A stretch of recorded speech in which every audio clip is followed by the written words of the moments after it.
Mot du jour, bonjour, toujours sur les enseignements qu'on peut tirer des exorcismes, et cette fois de Germaine, en 1906, qui a été, enfin c'est pas elle, mais le démon à travers elle, qui a été obligé de faire certaines déclarations, j'ai envie de dire de foi, qui sont riches d'enseignements.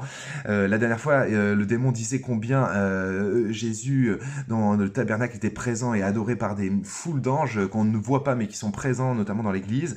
Et nous avons vu aussi un roi. Et ils disent que nous aussi, on a un roi. Il est assis sur un trône de feu. Il a une couronne de feu sur la tête. Tout autour de lui, c'est du feu. Des légions le servent. Elles sont obligées de le servir. Elles sont torturées dans le feu. Lucifer est le nom de notre roi. Il a un royaume et son trône dans l'enfer. Malheur, malheur à nous, éternellement dans l'enfer, dans le feu éternel, dans les souffrances éternelles. Et puis donc, le démon poussait des cris de douleur. C'est épouvantable dans l'enfer. Il y a de la chaleur et du froid, du feu. Il y fait sombre, sombre. Cependant, tous les damnés se voient les uns les autres dans ces ténèbres, les anges déchus et les hommes, ce n'est qu'imprécation et malédiction, haine et discorde. Ils se torturent les uns les autres, se haïssent et se maudissent toujours, toujours, sans fin, sans pouvoir jamais en sortir, toujours dans les tortures durant toute la longue éternité. Malheur, malheur. Ça doit pas être super cool, hein, l'enfer.